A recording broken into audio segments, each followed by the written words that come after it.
وعباد الرحمن الذين يمشون على الأرض هونا وإذا خاطبهم الجاهلون قالوا سلاما والذين يبيتون لربهم سجدا وقياما والذين يقولون ربنا اصرف عنا عذاب جهنم إن عذابها كان غراما إنها ساءت مستقرا ومقاما بارك الله لنا ولكم في القرآن المجيد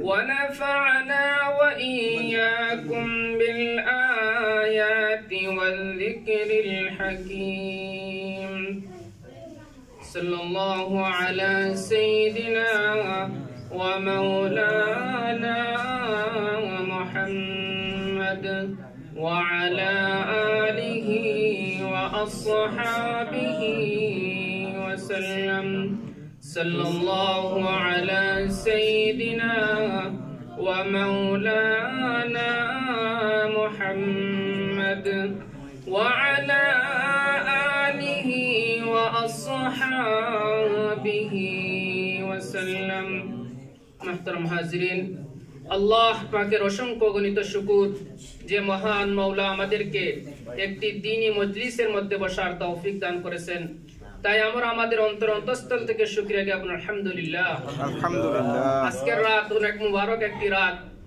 এই সম্পর্কে ইমাম সাহেব অনেক আলোচনা করেছেন পরবর্তীতেও করবেন ইনশাআল্লাহ আমি কিছু আলোচনা করব রহমানের বান্দা আল্লাহ তাআলার প্রিয় বান্দা কারা আমরা সবাই চাই আমরা আল্লাহ তাআলার প্রিয় হতে তার গুণাবলী কি এ সম্পর্কে কিছু আলোচনা করব ইনশাআল্লাহ এই আয়াতগুলোর মধ্যে আল্লাহ সুবহানাহু ওয়া তাআলা রহমানের বান্দার তার প্রিয় বান্দার 12টা গুণের কথা আলোচনা করেছেন সুবহানাল্লাহ যে ব্যক্তি 12টা গুণ অর্জন করবে আল্লাহ তাআলা তাকে জান্নাতের সুউচ্চ মাকাম দান করবেন সুবহানাল্লাহ এক নম্বর গুণ কি আল্লাহ তাআলা বলেন وعباد الرحمن الذين يمشون على الأرض هونا রহমানের বান্দা وعباد الرحمن الذين يمشون على الأرض هونا যারা জমিনের মধ্যে ভূপৃষ্ঠের মধ্যে বিনয়ের সাথে চলাফেরা করে কোনো অহংকার প্রদর্শন করে না বিনয়ের সাথে কোনো অহংকার নাই কারণ অহংকার করে জমিনের মধ্যে চলাফেরা করতে আল্লাহ তাআলা নিষেধ করেছেন এক আয়াতের মধ্যে আল্লাহ তাআলা বলেন ওয়ালা তামশি ফিল আরদি মারাহা তুমি অহংকার দম্ভ ভরে চলাফেরা করো না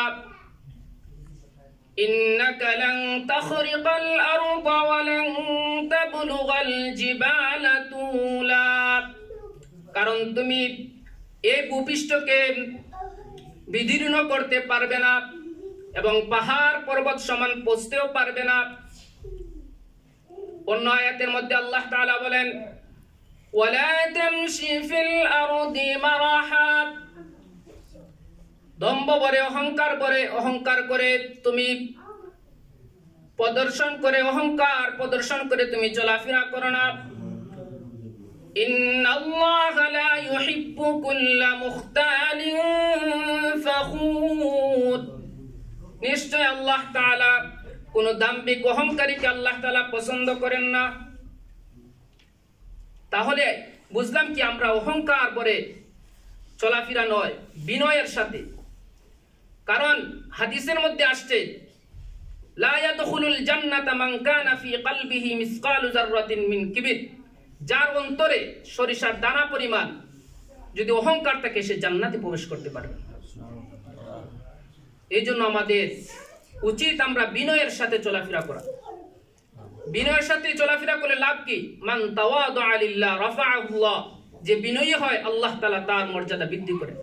অন্য হাদিসের মধ্যে আসছে মান তাওয়াদা লিল্লাহ ফাহুয়া ফি নাফসিহি সগীর ওয়া ফি আ'য়ুনিন নাসি কাবীর ওয়া মান তাকাব্বারা ওয়াদাআহু আল্লাহ ফাহুয়া ফি নাফসিহি কাবীর ওয়া ফি আ'য়ুনিন নাসি সগীর হাত্তা লাহু আহওয়ানু আলাইহিম মিন কালবিন ওয়া খিনজির। যে ব্যক্তি আল্লাহ তাআলার জন্য বিনয়ী হয়, মান তাওয়াদা লিল্লাহ ফাহুয়া ফি নাফসিহি সগীর, সে নিজের চোখে ছোট, ওয়া মান তাকাব্বারা ফাহুয়া ফি নাফসিহি সগীর ওয়া ফি আ'য়ুনিন নাসি কাবীর, আল্লাহ তাআলা তাকে মানুষের চোখে বড় করে দিবেন। ওয়া মান তাকাব্বারা, যে অহংকার প্রদর্শন করে, ফাহুয়া ফি নাফসিহি কাবীর, সে নিজের চোখে বড়, ওয়া ফি আ'য়ুনিন নাস সগীর, আল্লাহ তাআলা তাকে মানুষের চোখে ছোট করে দিবেন।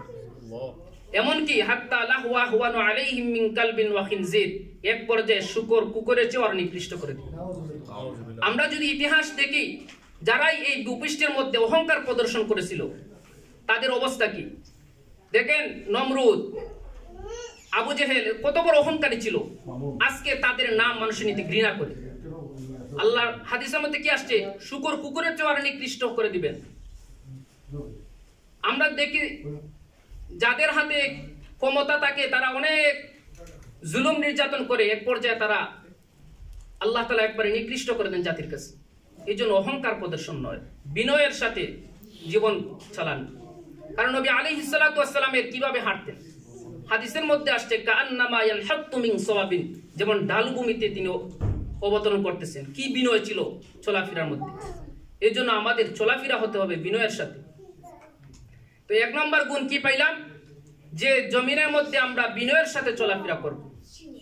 দুই নম্বর গুণ, ওয়াইযা খাতাবাহুমুল জাহিলুনা ক্বালু সালামা, রহমানের বান্দার সাথে যখন মূর্খরা কথাবার্তা বলে তখন তারা বলে সালাম। কেউ যদি তোমার সাথে মন্দ আচরণ করতে আসে, কেউ গালি দেয়, তার জবাবে গালি না দিয়ে তাকে বলো তুমি শান্ত থাকো, সালাম বলো। এটা হলো উত্তম আদর্শ, হুসনে আখলাক। নবী আলাইহিস সালাতু ওয়াস সালাম আদর্শ ছিল হুসনে আখলাক, উত্তম আদর্শ। কোরআনের মধ্যে আসছে ইদফা বিল্লাতি হিয়া আহসান, তুমি মন্দকে প্রতিহত করো উত্তম আচরণ দিয়ে। হাদিসের মধ্যে আসছে আহসিন ইলা মান আসা ইলাইক, যে তোমার সাথে মন্দ ব্যবহার করে তুমি তার সাথে ভালো ব্যবহার করো, উত্তম ব্যবহার করো। এই জন্য কেউ গালি দিলে গালি না দেওয়া, তাকে মাফ করে দেওয়া, এটাও একটা হুসনে আখলাক। কারণ মিন হুসনি ইসলাম মারকে তারকুহু মা লা ইয়ানি, ইসলামে মুসলমানের আদর্শ, উত্তম আদর্শ কি, অযথা কাজ কর্ম থেকে বিরত থাকা। এই জন্য মুসলমান গালি দেওয়া কি, সিবাবুল মুসলিমি ফুসুক, মুসলমানকে গালি দেওয়া ফাসিকি, ফাসিক, ওয়া কিতালুহু কুফর, মুসলমানকে হত্যা করা কুফরি। এই জন্য হাদিসের মধ্যে একটা আছে ঘটনা, দুই ব্যক্তি, এক ব্যক্তিকে গালি দিয়েছে, সে বলছে সালাম। তখন নবী আলাইহিস সালাতু ওয়াস সালাম বলেন, এই যে এক ব্যক্তি গালি দিল আর সে বলল সালাম, ফেরেশতা তাদের মধ্যে উপস্থিত ছিলেন। যে গালি দিয়েছে তার জবাবে বলেছেন না, তোর উপরে এই গালিটা পড়ুক, আর যে বলেছে তোর সালাম, তার উপরে শান্তি বর্ষিত হোক, ফেরেশতা বলেন না, শান্তি পাওয়ার যোগ্য সে নয়, বরং তুমি। আমরা যদি উপস্থিত তার জবাব নাও দেই, ফেরেশতা কি করেন, তার জবাব দিয়ে দেন। সেই হিসাবে আমাদের আদর্শ হুসনে আখলাক যদি হয়, আমরা দুনিয়ার আখিরাতের মধ্যে কামিয়াব হয়ে যাবে। দুই নম্বর গুণ পাইলাম, আমাদের উত্তম আদর্শ শিক্ষা দিয়েছে। তিন নম্বর গুণ, ওয়াল্লাযীনা ইয়াবীতুনা লিরাব্বিহিম সুজদান ওয়া কিয়ামা, রহমানের বান্দারা রাত যাপন করে সুজদান ওয়া কিয়ামা, কখনো সিজদারত অবস্থায়, আবার কখনো দণ্ডায়মান হয়ে দাঁড়িয়ে রাত কাটিয়ে দেয় তাহাজ্জুদের নামাজে। আর বর্তমান অবস্থা কি, আমরা রাত যাপন করি, মোবাইলের পিছনে অনেক সময় ব্যয় করে দেই। কিন্তু রহমানের বান্দা হতে হলে আমার রাত কাটাইতে হবে আল্লাহ তাআলার ইবাদতের মধ্যে। নবী আলাইহিস সালাতু ওয়াস সালাম কিভাবে রাত কাটাইতেন, ইমাম সাহেব একটু আগেও বলেছেন, অনেক লম্বা সিজদা দিতেন। নবী আলাইহিস সালাতু ওয়াস সালাম এমন নামাজ পড়তেন দাঁড়াতে দাঁড়াতে পা মোবারক ফুলে যেত। কি অবস্থা ছিল। আজকে আমরা যখন নামাজ পড়ি এক সেজদা দিয়ে আরেক সেজদা খুব দ্রুত দেই। মুরুখ যেমন একটা টুকর মানে একটা লুকমানে, ঠিক তেমনি ভাবে আমাদের সেজদার অবস্থা। নবী আলাইহিস সালাতু ওয়াস সালাম কত লম্বা লম্বা সেজদা দিতেন, আবার অনেক লম্বা রুকুও করতেন। কত সুন্দর। এই জন্য রহমানের বান্দা হতে হলে রাত কিছু সময় হলে ইবাদতের মধ্যে কাটান। তাদের সাথে তো বলা হয়েছে কানু কালিলাম মিনাল লাইলি মা ইয়াহজাউন ওয়া বিল আসহারিহিম ইস্তাগফিরুন। তারা রাতে খুব অল্প সময় ঘুমাতো, সেহরির সময় তারা ইস্তেগফার করত। অন্য আয়াতের মধ্যে আসছে তাতাজাফা জুনুবুহুম আনিল মাদাজি'i ইয়াদউনা রাব্বাহুম খাউফান ওয়া তামাআ। তাদের পার্শ্বদেশ বিছানা থেকে পৃথক থাকতো, খাউফান ওয়া তামাআ, ভয় এবং আশায়। যদি এখন আমার ইন্তেকাল হয় তাহলে আমার কি অবস্থা হবে, ভয় আবার আশাও। তারা রাত্রে ইবাদত বন্দি করতেছে, আল্লাহ আমাকে জান্নাত দিবে। এই জন্য আমাদের রাত কাটাইতে হবে আল্লাহ তাআলার ইবাদতের মধ্যে। 3 নম্বর গুণ গেল কি, রাত হেলায় দুলায় না কাটানো, কিছু সময় হলো ইবাদত বندگির মধ্যে কাটানো। আজকে আমরা অনেক বড় একটা রাত পেয়েছি, ইবাদতের মধ্যে আল্লাহ তাআলার কাছে ক্ষমা চাই। আল্লাহ তাআলা অবশ্যই আমাদেরকে ক্ষমা করে দিবেন ইনশাআল্লাহ। 4 নম্বর গুণ والذين يقولون ربنا اصرف عنا عذاب جهنم। রহমানের বান্দারা আল্লাহ তাআলার কাছে চায়। والذين يقولون, তারা বলে ربنا اصرف عنا عذاب جهنم, হে আল্লাহ আমাদেরকে আমাদের থেকে জাহান্নামের আযাব হটিয়ে দাও। দোয়া করে জাহান্নামের আযাব অনেক কঠিন, এই শাস্তি থেকে আল্লাহ তাআলার কাছে ক্ষমা চাওয়া। কারণ জাহান্নামে কি শাস্তি হবে আল্লাহ তাআলা বিভিন্ন আয়াতের মধ্যে বর্ণনা করেছে। এক আয়াতের মধ্যে বলেন ومن جاء بالسيئة فكبت وجوههم في النار, যে মন্দ কর্ম নিয়ে আসবে তাকে অদুমুদু করে জাহান্নামের মধ্যে নিক্ষেপ করা হবে। কি কঠিন অবস্থা। অন্য আয়াতের মধ্যে আছে অপরাধী বান্দাদেরকে কি শাস্তি দেওয়া হবে, খুযুহু ফাগুল্লু সুম্মাল জাহিমা সাল্লু সুম্মা ফি সিলসিলাতিন যারউহা 70 যিরাআন ফাসলুকু। আল্লাহ তাআলা ফেরেশতাদেরকে অর্ডার দিবেন, এই অপরাধী বান্দাকে ধরো, তাকে বেরি পরাও, এমন শিকলের মধ্যে আবদ্ধ করো যার লম্বা হবে 70 গজ লম্বা। যদি দুনিয়ার মধ্যে সামান্য একটা শিকল দ্বারা বাঁধা হয়, নড়াচড়া করার উপায় থাকে না, সেই 70 গজ লম্বা একটা শিকল দ্বারা যখন আবদ্ধ করা হবে কি অবস্থা। এই আযাবের কথা আল্লাহ তাআলা কোরআনের মধ্যে বর্ণনা করেছেন। এই জন্য রহমান বান্দারা এই আযাব থেকে মুক্তি চায়। অন্য আয়াতের মধ্যে আসছে এই জাহান্নামে কি খাবার দেওয়া হবে, ইন্না শাজারাতাজ যাক্কুম তাআমুল আসীম কালমুহলি ইয়াগলি ফিল বুতুন কাগালিল হামিম খুযুহু ফা'দিলুহু ইলা সাওয়াইল জাহিম সুম্মা সুব্বু ফাওকা রা'সিহি মিন আযাবিল হামিম। জাহান্নামীদের খাবার কি হবে, যাক্কুম ফল, তাআমুল আসীম এটা পাপিষ্ঠদের খাবার, কাল মুহলি ইয়াগলি ফিল বুতুন গলিত তামার ন্যায় পেটের মধ্যে ভাবে ফুটতে থাকবে। কি অবস্থা। কাগালিল হামিম যেমন ফুটে, ফুটন্ত পানি যেমন টকবক করে, এই ফল যখন ভিতরে যাবে এরকম টকবক করতে থাকবে।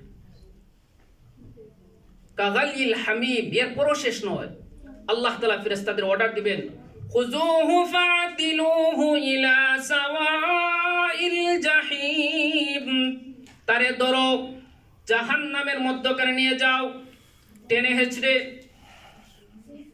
সুম্মা সুব্বু ফাওকা রাসিহি মিন আযাবিল হামীম, তার মাথার মধ্যে ঢেলে দাও ফুটন্ত আযাবের শাস্তি। যে পানি ফুটো জাহান্নামের মধ্যে, পুজ এগুলো ফুটতে থাকবে, এই আযাব যখন তার মাথার উপর ঢেলে দেওয়া হবে তখন কি অবস্থা হবে? এই কঠিন অবস্থা থেকে সে পরিত্রাণ পাওয়ার জন্য, মুক্তি পাওয়ার জন্য আল্লাহ তাআলার কাছে আবদার করবে। ইয়াওয়াদ্দুল মুজরিমু লাউ ইফতাদি মিন আযাবি ইয়াউমিযিন বিবানি, এই অপরাধী বান্দা এই আযাব যখন, এত কষ্টের আযাব যখন সহ্য করতে পারবে না, আল্লাহ তাআলার কাছে চাবে, লাউ ইফতাদি মিন আযাবি ইয়াউমিযিন বিবানি, আল্লাহ এই আযাবের মধ্যে আমার সন্তানকে ফেলে দাও, আমাকে মুক্তি দাও। ওয়া সাহিবাতিহি ওয়া আখিহি, আমার স্ত্রীকে আযাবের মধ্যে নিক্ষেপ করো, আমার ভাইকে নিক্ষেপ করো, আমাকে মুক্তি দাও। ওয়া ফাসিলাতিহি আল্লাতী তুউই, আমার 14 গোষ্ঠীকে আযাবের মধ্যে নিক্ষেপ করো, আমাকে মুক্তি দাও। ওয়া ফাসিলাতিহি আল্লাতী তুউই ওয়া মান ফিল আরদি জামিআন সুম্মা ইউনজি, যখন কোনো কথাই কাজে আসে না, আল্লাহ তাআলার কাছে আবদার করবে, আল্লাহ দুনিয়া আসমানের মধ্যে যা কিছু আছে সবকে আযাবের মধ্যে নিক্ষেপ করো, আমাকে মুক্তি দাও। আল্লাহ বলবেন, কাল্লা, শোনো না, ইন্নাহা লাযা তালিলিহা নাগুদ নাযাআতাল লিশাওয়া, একবারে চামড়াকে খসিয়ে। কি কঠিন অবস্থা! এই আযাব থেকে মুক্তি চাওয়া, সব সময় মুক্তি চাওয়া। আল্লাহ তাআলা বর্ণনা করে দিয়েছেন এই আযাব হবে, কোরআন শরীফের মধ্যে স্পষ্ট ভাষায় আসছে। এই জন্য আযাব থেকে মুক্তি পাওয়া। তার 4 নম্বর, রহমানের বান্দার 4 নম্বর গুণ বলেছিলাম, জাহান্নামের আযাব থেকে মুক্তি চাওয়া। ইমাম সাহেব মনে কথা বলবেন?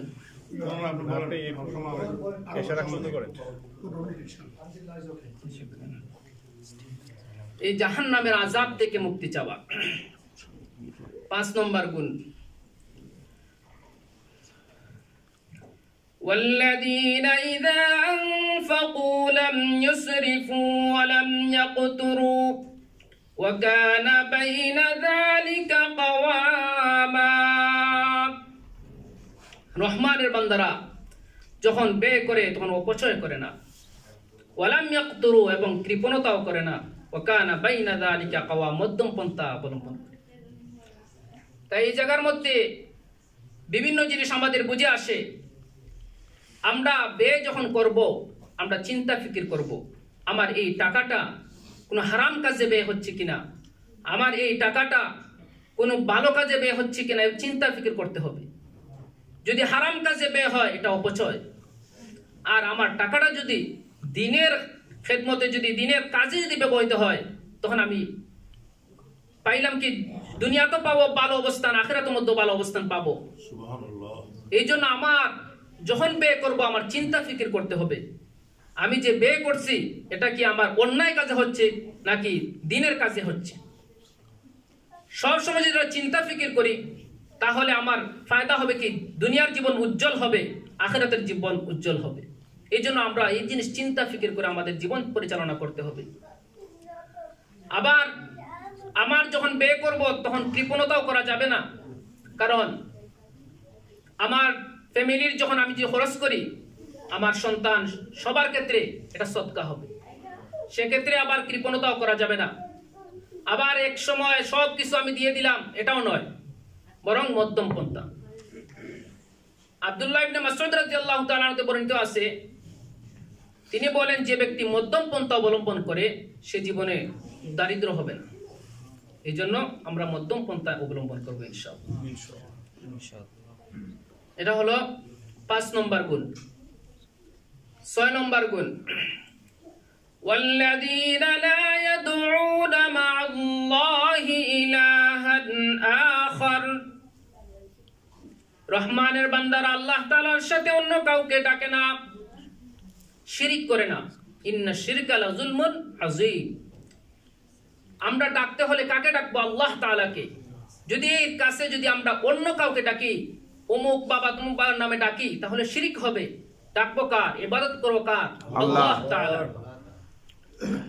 আমার ইবাদত যদি আল্লাহ তাআলার জন্য হয়, তাহলে তো আমার দুনিয়া আখিরাতে জীবন সফল। এজন্য ডাকতে হবে আল্লাহ তাআলার কাছে। সন্তান দরকার, চাইতে হবে কার কাছে? আল্লাহ তাআলার কাছে। কারণ আল্লাহ তাআলা সব দেনেওয়ালা, আবার না দেনেওয়ালা কে? আল্লাহ।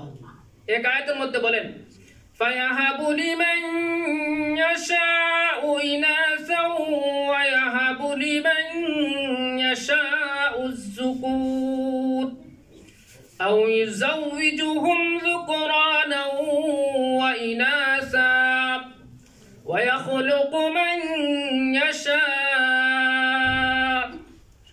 فَيَهَبُ لِمَن يَشَاءُ إِنَاثًا। আল্লাহ যাকে চান তাকে কন্যা সন্তান দান করেন। ওয়াহাবু লিমান ইয়াশাউ যুকুর, আল্লাহ তাআলা যাকে চান ছেলে সন্তান দান করেন।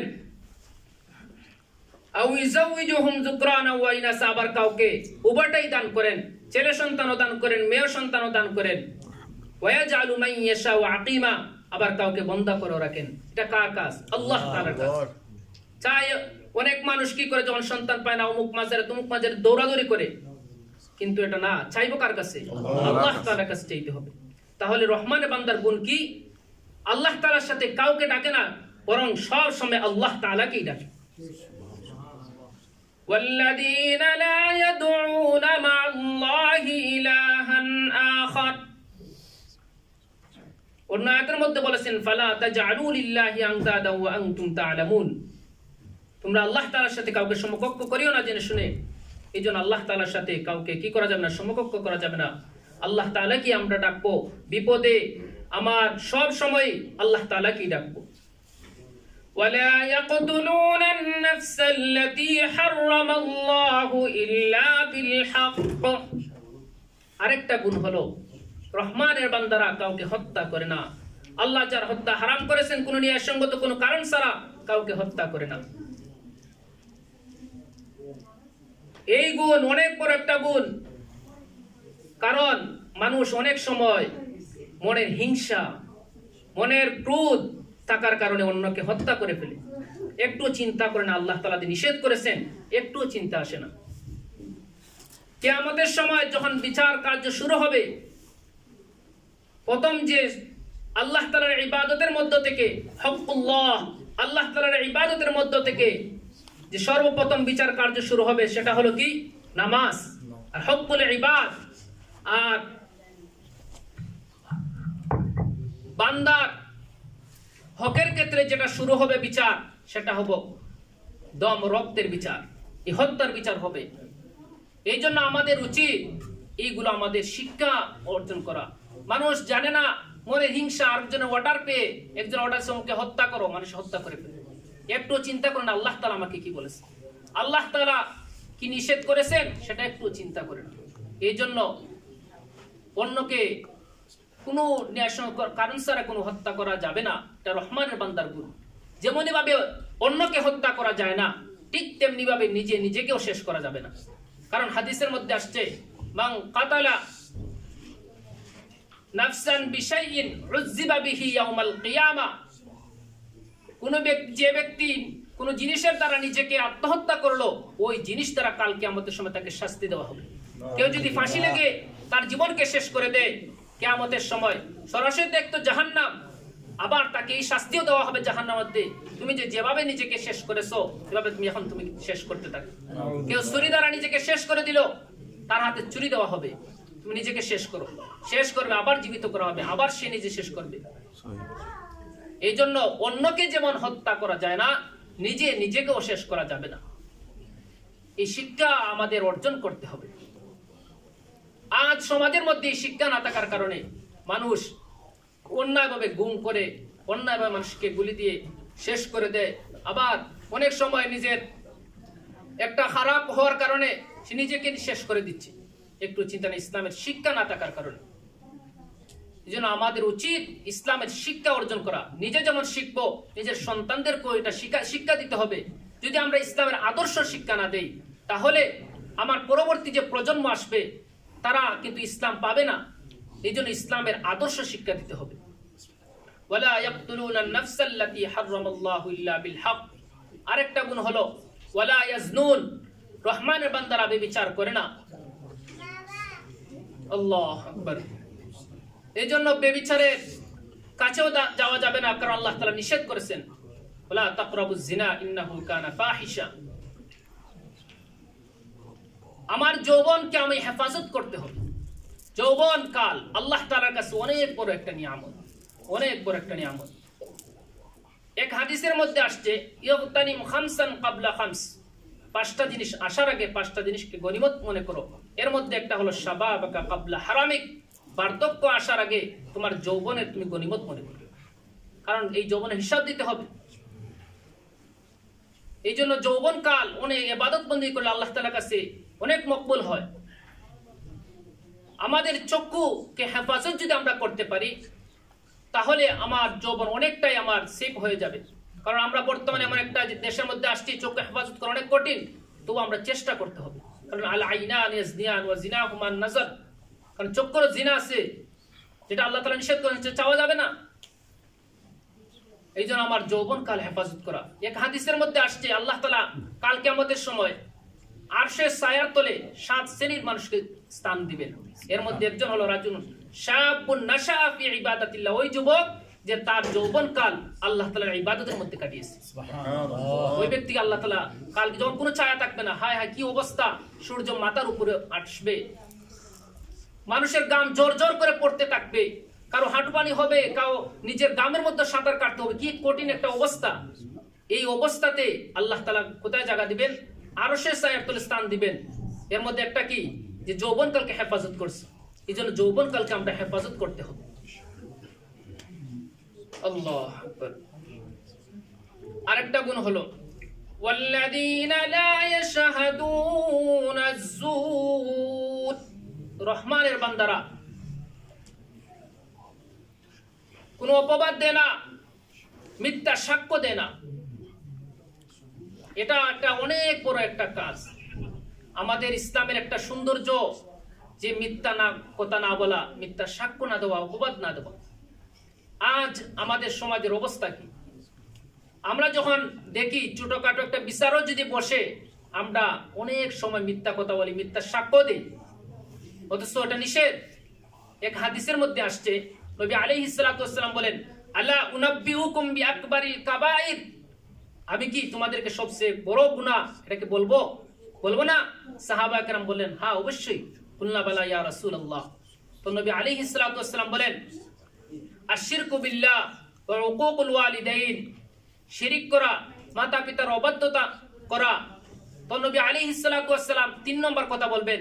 নবী আলাইহিস সালাতু ওয়াস সালাম হেরান দেওয়া অবস্থায় ছিলেন, তখন সাথে সাথে বসে গেলেন। 3 নম্বর কি একটা কঠিন অবস্থা বলবেন, বসে গেলেন। তখন বললেন আলা ওয়া কাউলাজ জুর আলা ওয়া শাহাদাতাজ জুর, মিথ্যা কথা বলা, মিথ্যা সাক্ষ্য দেওয়া কত বড় কঠিন গুনাহ। সাহাবা কেরাম বললেন আমি কি কঠিন বড় গুনাহ বলবো? বলে হ্যাঁ অবশ্যই। নবী 2টা বলছেন, এরপরে আবার বসে রাগানে বসে গেলেন। 3 নম্বর কথা বলবেন, তখন বলছেন কি মিথ্যা কথা বলা, মিথ্যা সাক্ষ্য দেওয়া। এই জন্য আমাদের এই জিনিসটা আমরা চিন্তা ফিকির করতে হবে, যাতে মিথ্যা কথা না বলি, মিথ্যা সাক্ষ্য না দেয়। এটা অনেক বড় একটা গুনাহ, আকবারুল কাবাইর বলা হয়েছে। তাহলে বুঝলাম কি, মিথ্যা সাক্ষ্য দেওয়া যাবে না, মিথ্যা কথাও বলা যাবে না। এটা একটা রহমানের বান্দার গুণ। আরেকটা গুণ হলো ওয়াইদা মাররু বিল্লাগwi মাররু কিরামা, রহমানের বান্দারা যখন কোনো খারাপ, কোনো মন্দে কাজের পার্শ্ব দিয়ে অতিক্রম করে, তখন নিজের আত্মসম্মান বাঁচিয়ে যায়। অর্থাৎ কোনো জায়গায় গান হচ্ছে, কোনো জায়গায় অশ্লীল কাজ হচ্ছে, সে নিজেকে সেই কাজে ব্যস্ত করতেছে না, সে পাশ কাটিয়ে চলে আসছে, নিজের আত্মসম্মান বাঁচিয়ে। এই জন্য আমরা যখন দেখবো কোনো অন্যায় কাজ হচ্ছে, কোনো অশ্লীল কাজ হচ্ছে, সেখানে নিজেকে শরিক না করা, সম্মান বাঁচিয়ে। যখন আমরা মুসলিম, আমাদের আদর্শ হবে ইসলামের প্রত্যেকটা নবী আলাইহিস সালাতু ওয়াস সালামের আদর্শ, সাহাবা কেরামের আদর্শ, তখন আমরা সেই কাজে না জড়িত হয়ে আমরা পাশ কাটিয়ে চলে আসতে হবে। এটা আমাদের ইমানি দায়িত্ব। আরেকটা গুণ হলো ওয়াল্লাযীনা ইযা যুক্কিরু বিআয়াতি রাব্বিহিম লাম ইয়াখিরু আলাইহা সুম্মান ওয়া উময়ানা, যখন রহমানের বান্দাদের আরেকটা গুণ হলো যখন তাদেরকে আল্লাহ তাআলার আয়াত স্মরণ করিয়ে উপদেশ দেওয়া হবে, স্মরণ করিয়ে দেওয়া হবে, তখন লাম ইয়াখিরু আলাইহা সুম্মা ওয়া উমিয়ানা, তখন অন্ধ বধিরের ন্যায় পতিত হবে না। তোমাকে স্মরণ করে দেওয়া হচ্ছে নামাজের কথা, তুমি তার কথা শুনলা না, পালিয়ে দিল না, অন্ধ বধিরের ন্যায় কাজ করা যাবে না, আল্লাহ তাআলার উপদেশ শুনতে হবে। আকিমিস সালাহ বলছে নামাজ, তখন তুমি পাশ কাটিয়ে চললে না, আল্লাহ তাআলার আদেশ আসছে, আল্লাহ তাআলার হুকুম স্মরণ করিয়ে দিচ্ছে তোমাকে, তুমি সাথে সাথে পালন করো। আরেকটা গুণ হলো والذين يقولون ربنا هب لنا من ازواجنا وذرياتنا قرة اعين وجعلنا للمتقين اماما। রহমানের বান্দারা আল্লাহ তাআলার কাছে দোয়া করে, আল্লাহ তাআলার কাছে বলে আমাদের স্ত্রী আমাদের সন্তানদেরকে এমন সন্তান দান করো কুররাতা আয়ুন, যারা হবে চোখের শীতল। এই জন্য আল্লাহ তাআলার কাছে নিজের জন্য শুধু দোয়া নয়, নিজের পরিবার নিজের পার্শ্ববর্তী সবার সাথে নিয়ে আল্লাহ তাআলার কাছে কি করা, দোয়া করা। তাহলে আমরা বুঝলাম কি নিজের সন্তানদেরকেও কি চোখের শীতল কখন হবে, যখন দেখবে তোমার সন্তান ইবাদত করতেছে, আল্লাহ তাআলা সিজদা দিতেছে আল্লাহ তাআলার কাছে, তখন বুঝতে হবে আমার সন্তান কি হচ্ছে, চোখের শীতল হচ্ছে। এই জন্য এই আদর্শ কিভাবে আমরা পাবো, যখন তাকে ইসলামের শিক্ষা দেব। যদি আমরা ইসলামের শিক্ষা না দিতে পারি তাহলে এই আমার সন্তান চোখের শীতল হবে কি, আমার বিভিন্ন ডিগ্রি অর্জন করে এটা শীতল হবে না, তখন ইবাদতের মধ্যে কাটাবে সময়, তখন আমার সন্তান সফল হবে, দুনিয়াতে সফল আখিরাতে সফল। এই জন্য ইসলামের যেহেতু আমরা মুষ্টিময় কিছু মানুষ, আমরা চেষ্টা করব যদি সুযোগ হয় নিজের সন্তানদেরকে কি করা, ইসলামের কিছু শিক্ষা দেওয়া। নিজে তো শিখবো, আমার নিজের পরিবারকেও শিখাইতে হবে অবশ্যই, আর না জবাব দিতে হবে, আল্লাহ তাআলার কাছে জবাব দিতে হবে। এই একটা পরিবেশ ফিকির করা, চিন্তা করা, যাতে মুসলমানের বাচ্চারা যাতে এই পরিবেশ না পেয়ে মানে ঈমান হারা না হয়, পরবর্তী প্রজন্মরা যাতে ঈমান হারা না হয়, যাতে ঈমানের উপর তাকে আল্লাহ তাআলার হুকুম পালন করতে পারে, এই জিনিস আমাদের চিন্তা করতে হবে। এই যে 12টা গুণের কথা বললাম, এই 12টা গুণ যদি কেউ অর্জন করে, আল্লাহ তাআলা বলছেন উলাইকা ইউজাউনাল গুরফাতা বিমা সাবারু ওয়া ইউলাক্কাউনা ফিহা তাহিয়াতাও ওয়া সালামা। এই দরজের সাথে যদি আমরা এই 12টা গুণ অর্জন করতে পারি, আল্লাহ তাআলা প্রতিদান কি দিবেন, জান্নাতের সুউচ্চ মাকাম দান করবেন। সুবহানাল্লাহ। আমরা চেষ্টা করব এই 12টা গুণ অর্জন করা। আল্লাহু আকবার। আজানের সময় গেছে না, আমরা নামাজ আধা ঘন্টা পরে মাশাআল্লাহ।